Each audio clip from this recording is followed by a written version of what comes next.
Cienījamies skatītāji, esiet sveicināti raidījumā Zinātne tūplānā. Šis ir raidījums, kurā studijā aicinām kādu viesi un sarunājamies par aktuālām tēmām, par kādu pētījumu, par kādu projektu. Profesionāli fizioterapeiti konsultāciju un vērtīgs padomus iespējams apvienot arī ar virtuālo realitāti, lai uzlabotu balansu, lai koriģētu stāju vai ārstētu kādu iepriekšēju traumu.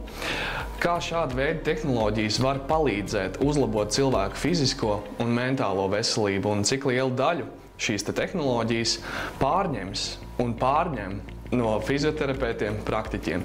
Šīs dienas raidījuma tēma – tehnoloģijas fiziskai un mentālai veselībai. Šīs dienas studijas viesi Linda Lancere, Vidzemes augstskolas pētniece un fizioterapeite. Labdien, Linda! Sveiks, jā! Un Ingrīda Talvēna, fizioterapijas centra Alakrijas vadītāja. Labdien, Ingrīda! Labdien! Es gribētu sākt no fizioterapijas puses īsti. Ko tad īsti dara fizioterapeits un kurā brīdī cilvēkam būtu jāsāk domāt, ka fizioterapeits tomēr būs nepieciešams?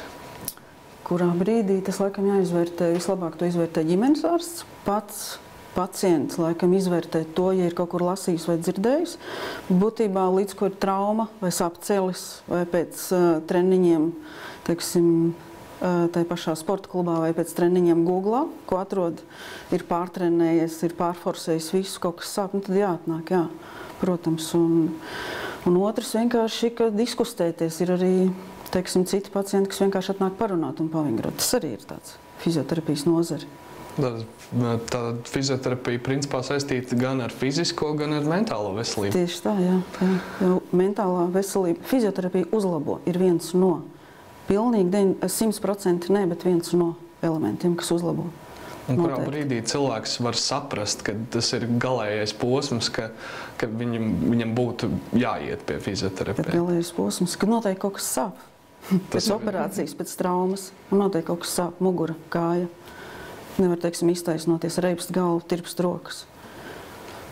Vai arī iesaka vienkārši speciālists, neirologs, ķirurgs, ģimenes ārsts. Kaut kādā brīdī vienkārši ir jābūt sajūtai, atkarīgs arī cik daudz ir lasījis. Ir jau citi, kas vienkārši kaut ko uzsmērē, iedzer pretsāpju un 3 dienas viņiem ir labi. Bet es domāju, ka fizioterapija noteikti ir viena no metodēm, kas palīdz to. Pēc traumām šobrīd jā, ir tie, kas mūsu pacienti šobrīd ir slēpotāji, ielu gājēji, kas ļoti grūti šobrīd noiet pa ielu. Un noteikti ir Google vingrotāji. Tas ir, kāpēc tā saka Google vingrotāji, jo viņi vienkārši izvēlās viskaistāko vingrojumus, un tad ir pārforsēšana, tad atnāk pie mums kaut kas sāp, un tad mēs vienkārši iesakam citus vingrojumus. Protams, ka viņi atgriežas pie tā kaut kādā brīdī, jo bija interesanti tur, bet klaus. Man gribētu cerēt, ka būs ar laiku tas būs tāpatās, kā mums iesaka regulāri veikt asins analīzes, negaidot, ka ir sāp vai ir slikti, ka mēs tāpat sadraudzēsimies ar fizioterapeitu. Reizi gadā mēs pie viņa aiziesim, jo tas mūsu dzīvesveids ir tāds, ka mēs jau paši nejūtam, kamēr tas pakāpeniski aiziet regulāri.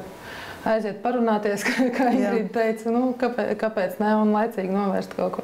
Un tas var būt arī tā preventīva, principā, ka pirms tam jau, pirms esošas traumas vai pirms jau ir par vēlu apmeklēt fizioterapeitu, lai nebūtu šī situācija. Tieši tā, jā.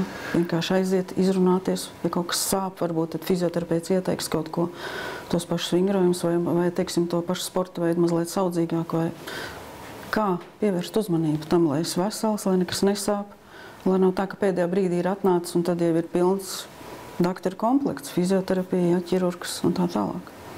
Un par fizioterapiju un tehnoloģijām, vai šie jēdzieni ir saistīti vai tās ir divas dažādas pasaules?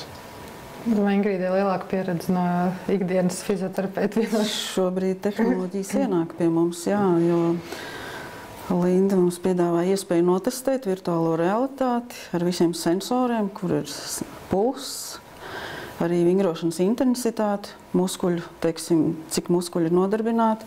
Tas viss likās interesanti, patestējām un mazliet aizrāva. Iedeva arī patestēt brilles, ko mēs darījām. Teiksim, tā ikdienā fizioterapija, tik cik viņa bija, fizioterapijas plāns izstrādāts. Tik arī bija, un kaut kādā brīdī mēs tās brilles ienesām arī tām pacientam un skatījāmies, ka viņam pašam interesanti, mums pašiem ir interesanti, kā tas ietekmē. Teiksim, nav vairs tā rutīna, ir kaut kas cits. Jo metodas un pieredze ir viens un virtuālā realitāte. Es domāju, ka viņi ienāks arvien vairāk. Sevišķi vēl to izstrādā fizioterapeits un pētnieks. Linda, kāda bija jūsu satikšanās un no kurienes nāca iedvesma, kad ir vajadzīgs tieši šāds pakalpojums? Man tas ceļš tāds, viņš ir diezgan ilgs bijis, bet kopumā man ir inženieru izglītība pamatā, kur es sapratu, ka tā, viņi bija pilnīgi citā nozarē, es sapratu, ka tā nav manējā nozare, un tad es domāju, ka es iešu uz fizioterapeitiem. Tad savukārt nāca ļoti pilnīgi negaidīts piedāvājums no Vidzemes augstskolas iestāties pēcdoktorantūrā.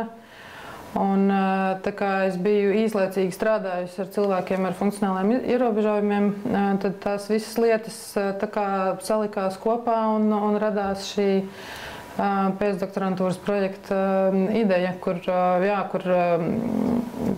cilvēki vingro, un kamēr viņi vingro, viņi šajās brillēs, kas ir tās melnās, kas ir miksētā realitāte, viņi redz, cik spēcīgi tad viņi sasprindzina muskuli, piemēram, tur veicot kādu konkrētu kustību, un tās reakcijas, viņas ir ļoti iedvesmojošas priekš manīm, es tāds ideālists esmu.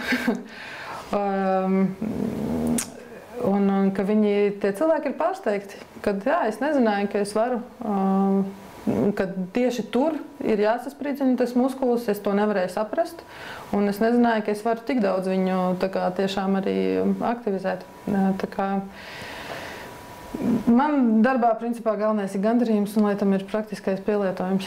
Un kā ar praktisko pielietojumu?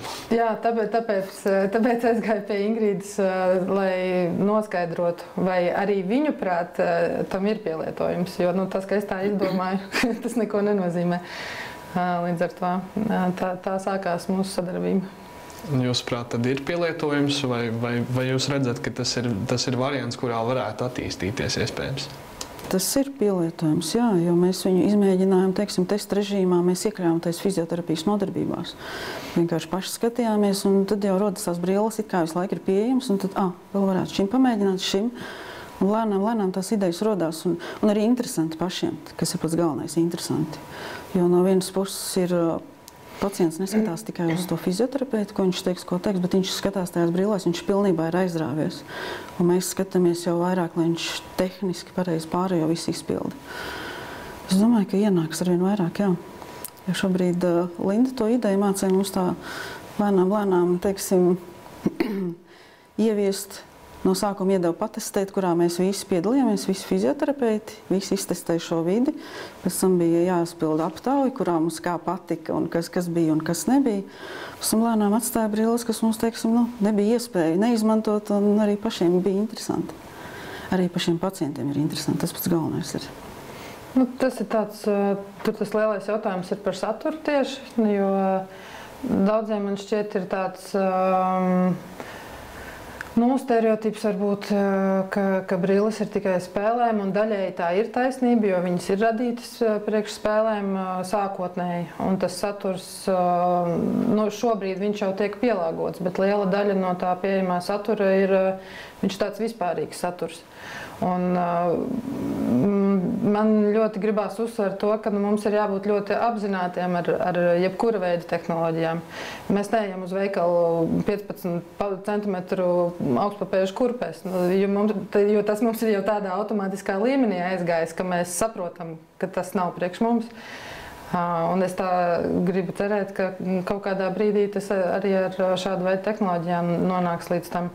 Ja man ir, es nezinu, kaut kādas problēmas ar līdzsvaru, lielas, tad varbūt man gluži nevajadzētu tur ņemt ļoti intensīvas spēles un tad pēc tam teikt, ka šitā tehnoloģija nekam nedara. Līdz ar to tā apzinātība ir ļoti svarīga. Un, manuprāt, arī praksē, ka pacienti mēģināja, arī tur parādījās tas, ka viņiem ir kaut kādā bišķiņa citā līmenī sevi jāapzinās. Jo brillēs viņi ir citā vidē, bet viņiem tomēr tas ir jāsalāgo ar tām viņu kustībām, ar sevis apzināšanos. Cienījamies skatītāji, diskusiju par virtuālās realitātes pielietojumu fizioterapijā mēs turpināsim pēc neliela brīža. Tiekamies! Cienījamie skatītāji, jūs esat atgriezušies raidījumā Zinātne tūplānā, kur tēma šoreiz ir virtuālā realitāte un tās pielietojums fizioterapijā. Studijā Linda Lancere, Vidzemes augstskolas pētniece un fizioterapeite, un Ingrīda Talvēna, fizioterapijas centra Alakris vadītāja. Runājot par fizioterapiju, par to, ka katram pacientam tomēr ir kaut kāda droši vien pielāgota, nedaudz individuāla pieeja, un virtuālā realitāte, tomēr tās spēles ir lielākām masām, teiksim, veidotas. Kā iet kopā šīs lietas? Nu, ir tā daļa, kas ir visvieglāk pieejama, viņa ir vispārīga. Tur ir tas paškritikas moments, bet šobrīd arvien vairāk un vairāk tiešām tiek domāts par tiem pielāgotajiem risinājumiem un ar ļoti konkrētiem mērķiem, kas ir jau tieši pielāgots, kur var veikt dažādus mērījumus un pielāgot, piemēram, tur tiek reģistrēti kaut kādi leņķi vai pārvietojums telpā. Daudzi no sensoriem ir iebūvēti jau brillēs iekšā, ko arī daudz nezinu. Un, tur, teiksim, pleca rehabilitācija vai kustību apjoma uzlabošana. Ļoti daudzus risinājumus izmanto arī, lai cilvēkus novērstu, piemēram, no sāpēm. Slimnīcās izmanto procedūru laikā, bērniem dod. Vēl mums Latvijā ir ļoti jauki un progresīvi risinājumi bērniem ar autismu spektru. Tā kā, kustība notiek viennozīmīgi. Un praksē, kā jūs varētu iekļaut kāda pacienta tādā nodarbību sarakstā arī vienu, pieņemsim, nodarbību ar virtuālo realitāti? Noteikti tur iekļaut, jo viņš ar vienu paplašinās, tas spektrs, tas pielietojamais, un arī tad darba laikā rodas tās idejas, ko vēl vajadzētu. Linda uzreiz vienkārši padod tās idejas, viņi zina, ko vajag, viņi pasaka mums, teiksim, jo ir kaut kādas vajadzības. Ir arī kaut kādi, no šī piedāvājuma mēs vienkārši redzam, kur ir atnācis pacients, šim der, ne visiem der, protams, ne visiem viņas patīk. Daži, teiksim, mēs brilles nelietosim, bet, tu viņam pastāsti, kas tur ir, parādi, tu, protams, uzvelk un izmanto, un tā nodarbība viņam ir interesanta.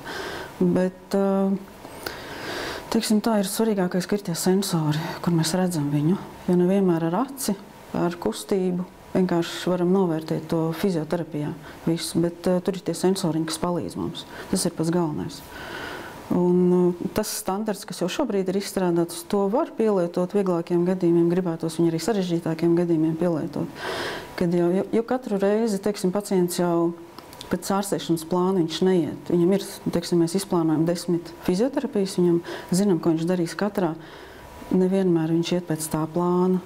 Vienmēr ir kaut kas atkrīt, nav kaut ko mājās darījis. Ja? Viņš ir atkal turpat, kur bijis. Bet, kad viņš mazliet ir izārstējies, jau citā, mēs redzam, ka var to pielietot. Viņam atkal ir motivācija. Ir cita nodarbība, ir cita fizioterapija. Viņam pašam ir interesanti. Un mums ir no tā viedokļa, ka mēs redzam vairāk. To ar aci nevar, to, ko var ar sensoriem, brillēm. Es domāju, tas pielietojums būs plašāks, jo Linda strādā un tās idejas mums arī ir. Tur ir svarīgi salāgot tās fizioterapijas nepieciešamības ar tām tehniskajām iespējām. Jā. Jo, teiksim, tur ir daži izaicinājumi un tur, teiksim, ja virtuālā realitātē, kur tu esi pilnīgi citā vidē, kā piemērs, tev ir jāpaņem objekts, tu viņu vari paņemt izstiepjot roku, vai tu vari pieiet viņam klāt, vai tu vari pieliekties viņam klāt. Un attiecīgi no tā tad mainīsies, vai viņš izpilda to fizioterapijas darbību, kas viņam bija jāizpilda. Tas viss ir darāms un risināms. Vienkārši tam ir nepieciešams mazliet laiks. Bet, manuprāt, arī tas bonus ir tāds, ka cenu ziņā arī šīs ierīces salīdzinoši pieejamas. Un, ja tas cilvēks ir fizioterapeita vadībā, apguvis kaut kādas lietas, kas ir pareizāk, tad viņš to var darīt mājās un uzturēt. Viņam ir lielāka motivācija mājās uzturēt šo savu fizisko aktivitāšu līmeni. šeit tiek pieminēta jau nauda, kā ir ar šo te biznesa perspektīvu, vai jūs redzat, ka tā būtu veiksmīga un tāda investīcija, kas, piemēram, atmaksātos laikā? Es domāju, ka jā. Jo jebkurā gadījumā tehnoloģijas ienāks pie mums un virtuālā realitāte noteikti. Jo mēs jau attīstamies, mainamies un tā jaunatne ir tāda, kas vairāk tendēt uz šo. Viņiem būs interesanti un no viņa viedokļa interesanti, no mūsu viedokļa mēs redzam vairāk. Es domāju, ka noteikti ienāks. Un ir plāns arī ieviest šo, pateicoties Lindai. Mums arī tas bonus augstskolā. Tomēr mums ir studenti, mums ir maģistra programma virtuālajā realitātē. Un tas arī tā kā pamazām es redzu, ka tās tendences sāka bišķiņ mainīties, ka tie studenti nevienmēr izvēlās studiju projektu ietvaros izveidot vienkārši spēli, bet jau arī, teiksim, kvalifikācijas darba ietvaros izstrādā jau, piemēram, meditatīvās pieredzes, kur izmanto, piemēram, sensorus no smadzeņu viļņiem. Un tādu jau uz datiem balstītu pašregulāciju. Par šo te meditatīvo vēl, vai arī to varētu pieslēgt tīri praksē, jau, ka atnāk, piemēram, pie fizioterapeita konsultāciju, un tā ir kaut kāda meditatīva, teiksim, pieredze? Es domāju, ka jā, ir daudz pierādījumu patiesībā publikācijās par to meditatīvās pieredzes pozitīvo ietekmi gan uz koncentrēšanos, gan uz sportiskiem sasniegumiem, ja iet runa par sportiskiem jau sasniegumiem treniņu procesā, bet arī ikdienas līmenī, tur, teiksim, ar muguras sāpēm. Jā, arī tur tas noteikti palīdz. Es domāju, ka noteikti. Jo tas nomierina līdzsvaru. Jebkurš skrējiens, jebkurš sportists, vai tas arī mājās sēž, to līdzsvaru viņam vajag.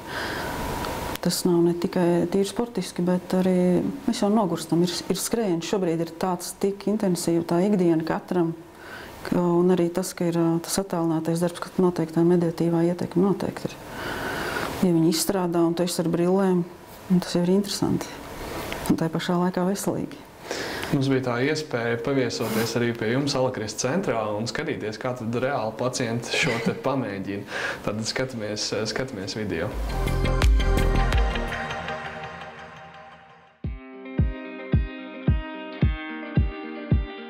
Mēs esam fizioterapijas centrā Alakrist, kas ir Valmierā, atrodamies Cēsu ielā. Un ko mēs šodien mēģināsim izdarīt un parunāt, droši vien, kā var mēģināt fizioterapijā virtuālo realitāti ieviest. Pastāstīsim mazliet, kā mums iet šobrīd tādā, es teiktu, eksperimenta gaitā, kā mums šobrīd darbojās.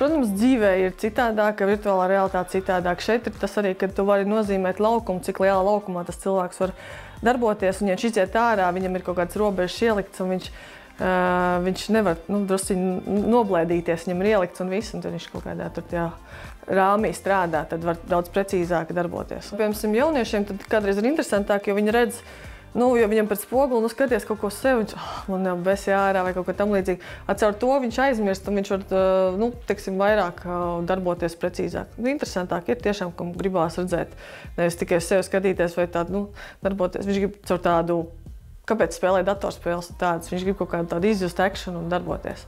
Tas, man liekas, ir tāds, kad jaunieši vieglāk uzrunāt. Protams, ja ir cilvēkam tur bail nokrist, tad viņam nedos tās brilles uz līdzi un neliks viņam lekt uz vienas kājas. Kas vēl tāds pluss, kad var dažādot to terapijas procesu, ka visu laiku nav vienveidīgs. Tas ir tas lielākais pluss, jo tās nodarbības un to, ko darbojas, var mainīt. Teiksim, tur ir dažāds. Un tur izdomāt arī, tas plāns jau ir, kad saplānot katram to vairāk vai mazāk viņam tādu specializētāku. Jo tad arī var uztaisīt tiešām, Jānim ir, Mārtiņam ir, tādas 3 vingrinājumi, kas viņam jāizpilda. Es sajūtu diezgan dīvaina. Dīvaini, jo es neko tā kā nejūtu to vidi. Un es neizjūtu to telpu. Es kaut kā baigi grūti izjust telpu, bet bišķiņ jau dīvaini paliek. Bet tev jau tur ir tas laukums riņķī ir. Nu, tad tev jāsaprot, tā telpa apzināšanās telpā, tev jāspēj sevi identificēt. Vai ne? Jā, tas brilles šo, nu tā kā, es nezinu. Tev ierobežo? Viņas man ierobežo, jo tāds sajūta ir, ka es gribu ko ņemt un es neko nevaru paņemt. Man ir diezgan grūti. Jo arī tad, ja tu piemēram to ar mani runā, man ir grūti tevi uztvert, jo es tev nevaru. Ja tev skaņiet. Nē, tāpēc, ka man liekas, ka, es esmu citur. Vairākus mēs ņēmām atkārtoti, pamēģināt. Ja viņš teica, ka viņš negrib nākošais, tad mēs arī nākamreiz viņu neņēmām. Nu, nepiedāvājām viņam. Bet bija tādi, kas grib pamēģināt vairāk kārt un pastīties, kāpēc tik slikti bija. Varbūt pirmā reizē, varbūt nākamā bija labāk. Nu, nodarbībā ir vienmēr, ka paiet noteikti no laiks, kamēr tu apzinies to vispār, jo es nevaru teikt, ka es uz pirmo uzreiz varu zināt, kad man jāatvēzies, lai trāpītu pa to bumbu, cik man tālu jāsit ir vai vēl kaut kas, nu tā kā, ka nav tik. Tad jau tev jānāk atkal, ne? Nu, ar vienu reizi ir pamaz.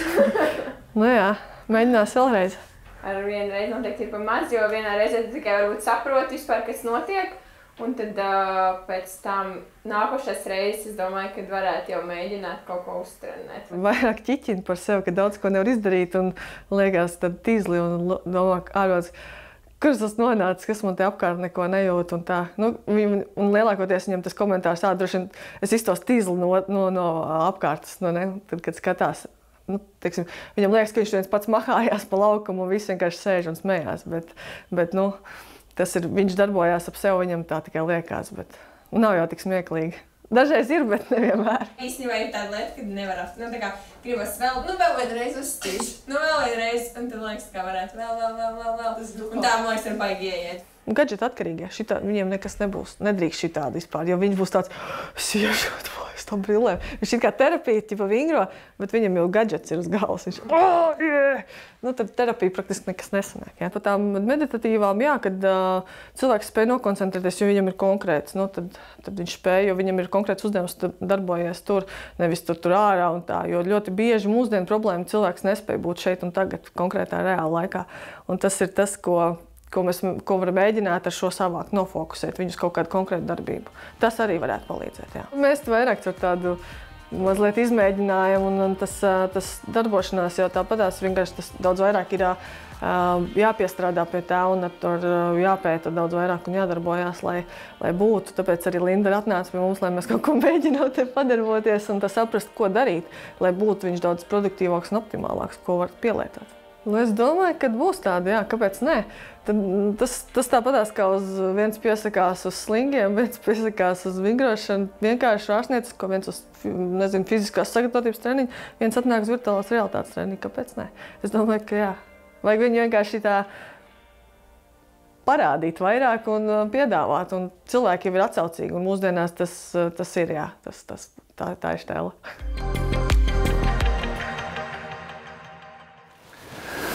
Atgriežamies studijā no redzētā sižeta. Kādas emocijas, kādi komentāri? Teiksim, ir interesanti, ka šo uzfilmē fizioterapijas centrā, kur redz, kā to mēs ikdienā. Tāda ir arī pacienta reakcija, kā bija pacientai Undīnai. Tāda ir. No sākuma ir apjukums, interesanti, nezinu, ko darīt. Pēc tam jau ir uz nodarbības beigām jau ir forši, kad vēl var pierakstīties. Ja, bet mēs cenšamies neuzreiz, ja ir testa režīmā tam pacientam, neuzreiz nākošā nodarbībā atkal. Bet viņam ir interesanti. To jau redz pēc sižeta. Es katrā ziņā ļoti priecīgi, ka ir tāda fizioterapeita kā Ingrīda un Madara, kas ir ieinteresēti mēģināt par spīti tam, ka jauna veida tehnoloģiju ieviešana viņa prasa laiku. Jebkurā gadījumā, vienalga vai tā ir fizioterapija vai ne, un tas ir pielāgošanās process, nevienmēr viņš iet gludi. Uzstādīšanas un tādas lietas, mums pat telefoni nevienmēr gludi strādā, nemaz nerunājot par šādu veidu tehnoloģijām. Tāpēc es esmu tiešām priecīga par šo sadarbību. Un jā, ir cilvēki, kuriem varbūt tas ir pārāk liels apjukums un viņi varbūt to neizmantos. Bet, ja tam ierēķina pietiekami daudz laiku un ir pietiekami radoša tā pieeja, tad tas potenciāls ir milzīgs. Jā. Principā tas ir tāds inovatīvs pakalpojums, pieņemsim, Latvijā, vai ir dzirdēts kaut kur, kad ir kaut kādi alternatīvie? Latvijā noteikti, jā, fizioterapijas jomā izmanto neiroloģijas rehabilitācijā vaivaros, izmanto arī, ko es teicu, bērniem ar autisko spektru. Bet, principā tieši brillēs ir ļoti, ļoti minimāli izmanto pasaulē, izmanto arvien vairāk. Jā. Un kāds ir šis sagatavošanās process, lai pacientu sagatavotu, teiksim, šai virtuālās realitātes fizioterapijas nodarbībai? Teiksim, pat nav sagatavošanās process. Mēs skatāmies, jo pat cik tas ir jauns un testa režīmā, mēs vienkārši skatāmies, šim varētu iedot, te derētu. Tas viņam būtu interesanti, bet, protams, ka ir pacienti, kuram tas nē, viņi paskatās uz to. Nē, šo es laikam nē, jo vienkārši negrib, bet jauniešiem noteikti tas interesē. Viņiem taču ir iespēja uzreiz atnākt 2 reizes nedēļā pie fizioterapeita, nevis 1 reizi. Es domāju, ka noteikti viņš ienāks. Un, arī mans kolēģis bija pie jums, savukārt viņi izstrādāja to aplikāciju senioriem, tā kā pielietojums ir plašs, plus vēl arī tas arvien vairāk tendences iet uz vairāku dalībnieku risinājumiem, kur cilvēks var atrasties katrs pilnīgi citā valstī, bet viņi var būt vienā virtuālā telpā un kopīgi darboties. Mūsdienās tas ir īpaši svarīgs aspekts, manuprāt. Bet ir noteikti cilvēkiem ir jāstāsta un jāpatērē tas laiks, lai viņi nenobīstās, lai viņi saprot, ka tā būs jauna pieredze. un tad jau viss ir kārtībā. Principā šādas brilles taču var iegādāties jebkurš. Viņas ir pieejams un nopērkams. Un tad es nopērku brilles un paņemu šo aplikāciju un sēžu mājās un darbojos. Kāpēc man ir jāiet pie fizioterapeita? Mēs jau redzējām, arī tu pats pamēģināji, kā bija. Tu vari vienkārši rokas vicināt, vai arī tev tomēr terapeits no malas pasaka konkrētus uzdevumus, viņš arī uzmana, vai tu tiešām pareizi to dari un vai tas jau nesavaino. Jā, un tur no manas komentārs arī, kad tiešām pasaka, tur pacel kreiso kāju, tur tagad pārlec uz to kāju, un tu esi tā kā vienlaicīgi tādās divās vidēs, jo tu esi tajā virtuālajā telpā, kur tev ir tas ierobežojums un tās darbības, kas tev ir jāizpilda, un tad tev ir kāda balss, kas tev ir reāli telpā sauc un saka, Jāni, lec tagad tur uz otras kājas, vai tagad ietupies vai kaut ko dari. Tas ir tā līdzsvar bija tā sarežģīta, ne? Bija sarežģīta, jā. Jā, bet tā labā ziņa ir tā, ka, piemēram, ārzemēs šāda veida pakalpojumus jau sāk atmaksāt. Pat tādā veidā gan apdrošinātāji, gan valsts sāk atmaksāt. Tā kā lēnā garā un ir jāturpina vienkārši strādāt. Atgriežoties pie tiem klientiem, kam tas varētu būt vajadzīgs? Kas būtu tā galvenā mērķa auditorija, ko jūs redzat šim pakalpojumam? Mērķa auditorija noteikti jaunieši. Tas viņus, teiksim, pirmkārt jau ieinteresēt nākt uz vingrošanu, jo pārsvarā jau ir kāds viņus atved. Paši viņi nenāk, vai arī vienkārši ir kaut kādas sāpes problēmas. Un šis ir viens kad viņam tā nodarbība ir interesanta. Pašam jaunietim tā ir viena, un noteikti arī, teiksim, pēc lielākām problēmām arī vecāku gadagājumu cilvēkiem, kur vienkārši atjaunot roku kustību. Jā, kur Linda teica, ka ir tā spēle ņemt produkts, ja vienkārši viņš atjauno to roku kustību, bet viņš sēž savā vidē, neviens viņu neuztrauc, viņš ir mierīgs. Un, teiksim, tas ir šobrīd, bet noteikti arī guļošiem pacientiem, bet tas laikam nebūs mūsu fizioterapijas centrā, tas jau būs cita auditorija. Bet es domāju, ka šobrīd vairāk jā uz jauniešiem. Runājot par šiem jauniešiem, tie viedokļi atšķirās. Vai vajag visiem jauniešiem, vai tādiem pieminētiem, tādiem gadžetu atkarīgiem, vai tas ir tāds diskutabls jautājums tomēr? Jā, es droši vien domāju, ka visur ir jābūt līdzsvaram, visur ir jābūt vidusceļam. Un, ja tas tiek dozēts, tad Ja iemaina telefonu pret fizioterapiju brillēs, tad viss ir kārtībā. Bet, protams, to nevar palaist pašplūsmā. Bet, kā jau Ingrīda minēja, ir daudz viedokļi, un ir skeptiski viedokļi, ir atbalstoši viedokļi un procesi. Protams, šobrīd tas ir testa režīmā un virtuālā realitāte kopā ar fizisko slodzi. Es domāju, ka tas ienāks. Katram ir savs, bet es domāju, ka arī tie paši gadžeti atkarīgie, tas ir 50 uz 50. Es domāju, ka viņiem vairāk interesēs. Līdz ar to viņš it kā ir tajā virtuālā realitātē, bet viņš fiziski vingro, kas jau ir pozitīvi. Protams, ka viņam noteikti fizioterapijas procesā būs viena virtuālā realitāte, viena fizioterapija, tīri vingrošana, tāda bez tā, kad ir arī viņš vingro viens pret viens ar fizioterapeitu, ne tikai ar brillēm. Nākošā reizē ir atkal tas, līdz ar to viņš redzēs gan. Tas ir viss tiešām testa režīmā un jāskatās, kā reaģēs, sapratīsim, jo gadžeti atkarīgi ar vien vairāk, virtuālā realitāte ienāks ar vien vairāk, tad jau skatīsimies to procesu, to rezultātu. Linda pieslēgsies, būs savu pētījumu. Runājot par šādu veidu cilvēkiem un arī ne tikai, tur atkal tā tehnoloģija var mums palīdzēt. Ja mēs paši neesam pietiekami pašapzinīgi un apzināti, tad tie sensori, kas jau ir iebūvēti brillēs, piemēram, tiek izstrādāts attiecīgi tas programmatūriskais risinājums, tad viņš tev var, nobloķēt, piemēram, to aplikāciju, tā kā ir par daudz, ja tas ir tāda veida uzstādījums. Tā kā, teiksim, tas komplektā ar cilvēka zināšanām un ar sensoru pielietojumu, tas ir vienkārši gudri jāpielieto, un tad tas mums palīdz. Es gribētu vēl vairāk par tiem sensoriem pajautāt, jo šajā video, ko mēs redzējām, tur tie sensori, cik es saprotu, nebija, bet tad šo te pakalpojumu var aizvien arī paplašināt tieši iekš tās virtuālās realitātes sniegtā pakalpojuma. Jā, tas ir šobrīd arvien vairāk arī tiek izstrādāti risinājumi, kur tiek apvienots ar sensoriem. Jo tieši tā iemesla dēļ, lai tā vide tomēr mums, lai tā pieredze, lai viņi mums tiešām dotu labumu, nevis tikai aizraujošu pieredzi. Un, teiksim, projekts, kas šobrīd ir procesā Eiropas universitātē, mums ir VR Gym, saucās, kur sadarbojas 6 Eiropas valstis.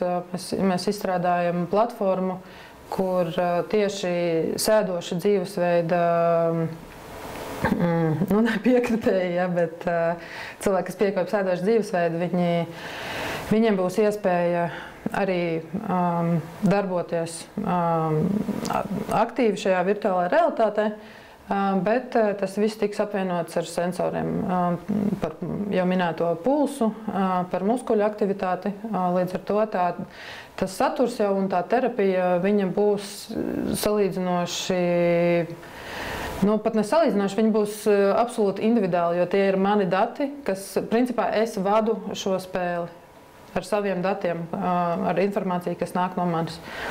Un plus vēl šajā projektā arī būs šī vairāku spēlētāju iespēja, socializēšanās, dalīšanās iespēja. Un arī testēsim, tad, kad prototips būs gatavs, testēsim vairākās valstīs. Tā kā ļoti ar nepacietību gaida. Runājot vairāk par Eldres projektu tieši, kāda ir šī starptautiskie aspekti un kā virtuālā realitāte un fiziskās aktivitātes sajiet kopā citās valstīs? Vai viņi mums ir ārkārtīgi tālu priekšā un nesasniedzami, vai tomēr mēs varam konkurēt arī savā starpā? Mēs noteikti esam līdzvērtīgi Vidzemes augstskolā, pilnīgi noteikti. Un šī sadarbība mums patiesībā ļoti organiski izveidojās, jo, teiksim, austrieši, viņiem ir šīs spēles jau tāds iestrādnes, bet tāpat mēs viens otru papildinam. Mums ir partneri no Rumānijas, no Ungārijas, no Beļģijas. Un tas, kas atšķirās, varbūt, ir tīri tāds sabiedrības informētības līmenis vai kaut kādu pakalpojumu pieejamības līmenis, bet tāpat visās šajās valstīs, kas varbūt ekonomiski nav ļoti līdzvērtīgos līmeņos. Tāpat viņās visās ir problēmas tieši ar sēdošu dzīvesveidu, vecumā virs 40 gadiem. Un, tāpēc šis projekts ir ļoti svarīgs, kur mēs veiksim, tā kā prototyps tiks izstrādāts, mēs viņu testēsim 4 valstīs, un tajā skaitā arī Austrijā un Beļģijā.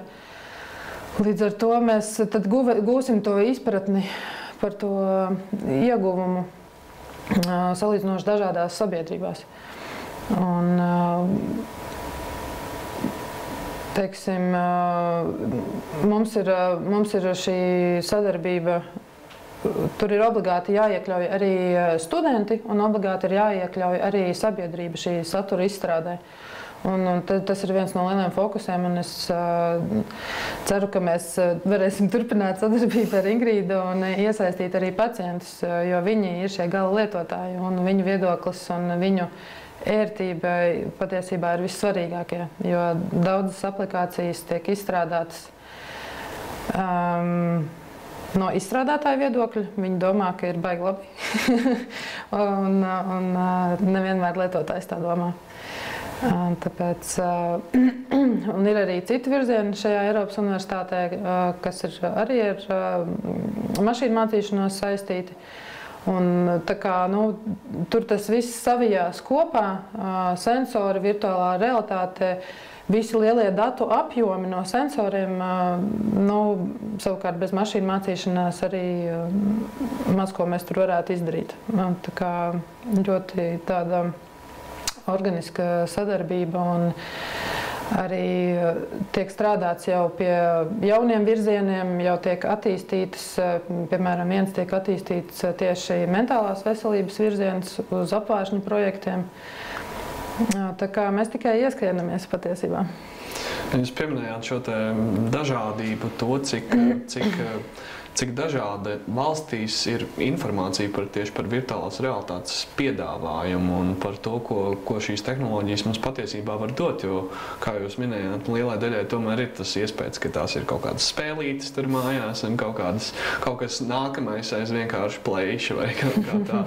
Bet šis pielietojums ir diezgan dažāds, un kā jums liekas, vai Latvijā mums šie cilvēki sāk apzināties un sāk saprast to pielietojumu plašumu šīm tehnoloģijām? Es domāju, noteikti sāk apzināties, un tas ir, protams, tā ir no vienas puses mūsu katra individuālā atbildība izzināt un tam līdzīgi, bet šobrīd ļoti daudzas kustības strādā tieši IT virzienā, lai informētu sabiedrību, lai izglītotu par iespējām, ka tas nav, ja tās ir informācija tehnoloģijas, tas nenozīmē, ka tas nav priekš. Jebkurš var pārkvalificēties uz šo nozari, viņam ir tikai jāatrod tā sava niša. IT nozara ir milzīgi plaša, ne tikai virtuālā realitāte. Ar salīdzinoši mazu apjomu izglītības var iemācīties uztaisīt savu aplikāciju, tur, es nezinu, savam dienas režīmam tieši tā, kā tev tas ir ērti un tā, kā tu to gribi. Es domāju, jā. Tuvākie 5 gadi, un mēs redzēsim ļoti lielas izmaiņas. Par šīm te izmaiņām, par tehnoloģiju pielietojumu fizioterapijā, par nākotni šajām sadarbībām mēs parunāsim pēc neliela brīža. Tiekamies! Cienījamie skatītāji, jūs esat atgriezušies raidījumā Zinātne tūplānā, kur tēma šoreiz ir tehnoloģijas fiziskai un mentālai veselībai. Studijā Ingrīda Tauvēna, fizioterapijas centra Alakrijas vadītāja, un Linda Lancere, Vidzemes augstskolas pētniece un arī fizioterapeite. Mēs diskutējam plaši par fizioterapiju un virtuālās realitātes pielietojumu fizioterapijā, bet kāda ir fizioterapijas sasaiste ar zinātni? Kā veidojas un attīstās šī kombinācija? Ingrīna, varbūt jūs varat komentēt. Šī kombinācija attīstās tā, ka viss jaunais ienāk no zinātnes puses. Viņi izdomā, mēs ieviešam. Un tā sadarbība ir, teiksim tā, kā šobrīd ar Lindu. Vienkārši viņas ideja, Mēs viņu testējam, mēs pasakam, uz kuru pušu, teiksim, kādas ir mūsu vajadzības, un kā Linda izdomā, kādas ir iespējas. Nu, līdz ar to tas iet roku rokā, un es domāju, ka virtuālā realitāte, ja viņi ienāks ikdienā, tas būs ar vienu lielāku nozīmi tieši šim. Vienkārši jāņem vērā, ka šis process ir ļoti lēns. Šis zinātniskais process un pētījuma process, viņš ir ļoti laikietilpīgs un lēns. Ir jāsako rindai ar dažādu veidu standartiem, ir jebkuru teiksim, jaunu tehnoloģiju vai jaunu metodi, ja to vēlās zinātniski pierādīt, ir jāiet ētikas komisijas, dažādas procedūras un jebkura jau patiesībā fizioterapijā izmantotā metode, taču ir arī šādā veidā kādreiz apstiprināta. Protams, jā. Ir fizioterapijas standarts, ir procedūras, pēc kurām mēs strādājam. Tikai tur ir izveidojies ar laiku, ir izveidojusies šī lielā, tā kā, nezinu pat kā latviski to, kāds ir latviski vārds, tā kā sprauga, tā kā tā lielā, kur ir jāuzbūvē tas tilts, jo, teiksim, fizioterapijā līdz šim izmantotās metodas, viņas lielākā daļa tomēr tiek manuāli novērtētas. Tur, teiksim, spēks 5 baļu sistēmā vai tur kaut kādi kognitīvie procesi, tās ir aptaujas, kur cilvēks saka, kā viņam šķiet.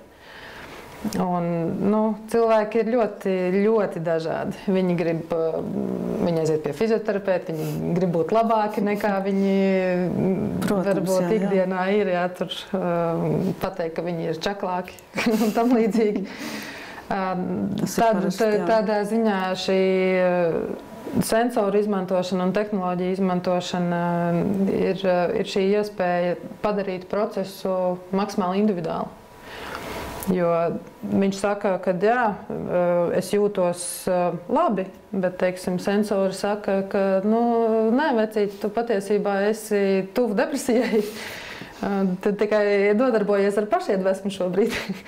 un tādā veidā, un, teiksim, arī tie paši sensori, kas ir no muskuļiem, tur būs vajadzīgs diezgan ilgs laiks patiesībā, lai izveidotu jaunus standartus, lai ieviestu šīs likumsakarības starp esošajiem protokoliem un šīm jaunajām iespējām ar datiem.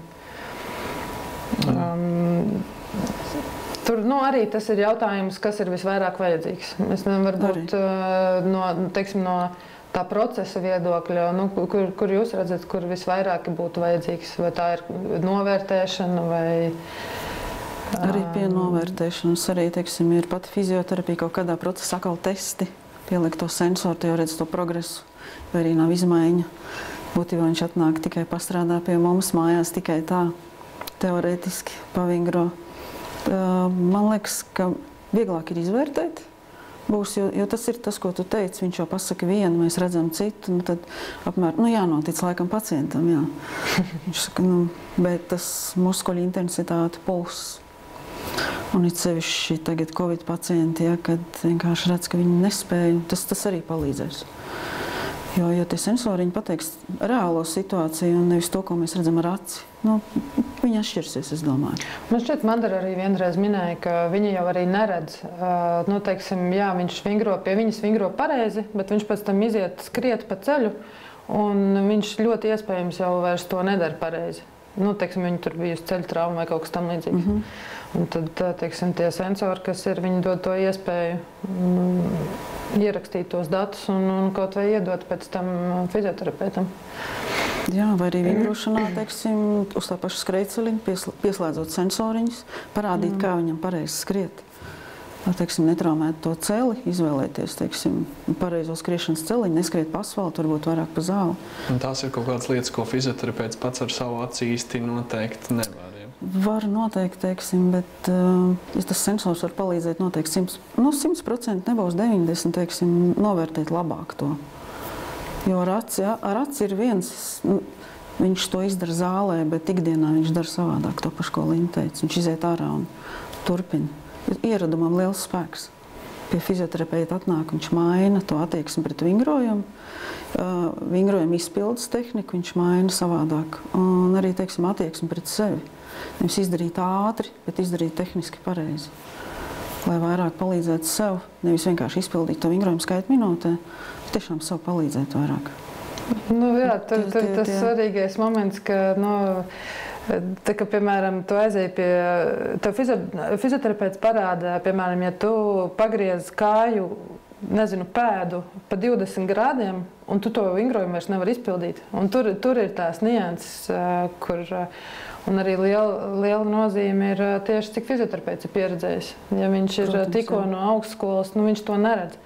Un tur ir tas lielais izaicinājums, ka tas cilvēks ir jāredz kopumā. Tu nevari skatīties tikai uz potītēm. Un tas ir tas tikai, redz, piemēram, arī, kad es taisīju pētījumu, tagad viena pētījuma sesija ar vienu cilvēku ilgst 2 līdz 3 stundas, lai iegūtu statistiski nozīmīgu rezultātu. Tev vajag tur 30, 40, 50 pacientus. Un tur izveidojās tā lielā, tas pārāvums, nosauksim to tā, starp to praksi un zinātni, kāpēc viņi netiek viens otram līdzi. Bet sadarbība ir acīm redzama. Manuprāt, šis ir viens no tādiem ļoti, ļoti veiksmīgiem un reāli redzamiem piemēriem, kur šī saikne ir izveidojusies diezgan veiksmīgi. Runājot par nākotnes perspektīvām, kā jūs redzat sadarbību savā starpā? Noteikti sadarbība turpināsies, jo brilles noteikti mēs iegādāsimies, un Lindai būs lūgums izstrādāt jau programmas, jo ir mums izstrādājuma treniņu programmas mājas apstākļos. Tad, ja cilvēks, protams, iegādājas šīs brilles, viņš varēs vingrot ar tām brillēm, izpildot tos vingrojumus. Un pēc tam atnākt virtuālā realitātē notestēt arī sevi, kur būs arī, teiksim, stājas novērtēšana, gaitas novērtēšana, tas arī, teiksim, tā stāvokļa testēšana būs vieglāka, jo būs dati, kur ierakstās, jo fizioterapeits varbūt pēc pirmās, ja īsti nepierakst, varbūt arī aizmirst, ja, kā tad īsti bija sākumā, ir kaut kāda pieraksta, manuāli, ko pierakstam, bet šeit būs dati, kas uzkrāsies. Viņš ir arī interesants, vienkārši Linda ir aizrāvusi, un man liekas, ka tas ir baigi interesanti. Un, vairāk ar to, ka var testēt, novērtēt, jo atnāk tie paši skrējēji, atnāk, viņiem sāp mugura vai ceļi, ja, bet pieliekot sensoriņus vai arī to gaitu novērtēt, jau redz, kur tā problēma ir. Viņš vienkārši tās kājas varbūt sāp no tā, ka tā mugura visu laiku ir līka, ja, vai arī varbūt skrienam vai sēžam savādāk, vai visu dienu sēžam šādi, ja, un tu pēkšņi izdomājam izskriet, bet ķermenis jau skrien vēl sāniski. Tas arī ir diezgan bieži, ja. Tas palīdzēs, noteikti palīdzēs. Un jaunatne ir tā, kas atbalsta, viņiem ir interesanti. Kaut gan mēs testa režīmā piedāvājam arī vienai tādai kundzei, kas bija gados, viņai bija interesanti, te var arī, šo man mazbērni dara, viņai bija interesanti, viņa kustās. Tas bija laikam otrā reize, kad Linda atnesa, un viņa saka, tas ir. Ja viņa teica, man laiks ir tikai 5 minūtes, tad darba gaitā tās jau bija 15 minūtes. Skatāmies, ka viņa ļoti skaisti spēlē. Viņa liekas, ka viņa redz sev spogulī, bet reāli viņa bija tajā vidē. Tas bija interesanti viņai pašai. Viņa saka, es vismaz zinu, ko te dara pārējie. Ka nav tik traki, vai ne? Jā. Es domāju, ka jums te kaut kas ir, kaut kāda gadžeta priekš spēlēm, bet te ir virtuālā realitāte. Jā, kaut kā šauji droši vien. Jā. Viņai toreiz bija tie zobeni vēl pašai. Jā, nav tik traki, bet mēs jau esam sākuši sadarbību, un es domāju, noteikti turpināsim un paplašināsim. Tā pašā Eiropas universitātē uz testēšanām, un ja veiksmīgi rakstīsim projektus, noteikti paplašināsim, jo tas ir īpaši svarīgi reģionos, kur varbūt tā pakalpojuma pieejamība ir mazāka nekā Rīgā, teiksim. Un, jā, strādāsim, un galvenais ir redzēt tos cilvēkus, to viņu mirdzumu acīs, un tad jau motivācija ir. Vai šis mirdzums acīs ir redzams arī studentiem, kuri varētu izstrādāt un palīdzēt? Nu, kā kuram, jā, bet pamatā jau tas ir tā, ja tiem, kuriem ir motivācija, viņiem pašiem ir kaut kādas vainas. Un tā tas visbiežāk strādā. Ja kādam tur ir, teiksim, bijušas traumas tur, vai viņš ir bijis sportists un tagad vairs nevar sportot, tad viņam arī tas interesē daudz vairāk. Tātad pielietojums ir daudz un dažāds un iesaistīt var principā pilnīgi visus. Pilnīgi visus, jā. Tātad paldies, cienījamies skatītāji. Atgādināšu, ka šodien studijā viesojās Linda Lancere, Vidzemes augstskolas pētniece un fizioterapeite, un Ingrīda Talvēna, fizioterapijas centra Alakris vadītāja. Šīs dienas raidījuma tēma bija tehnoloģijas fiziskai un mentālai veselībai. Mēs tiekamies pēc nedēļas.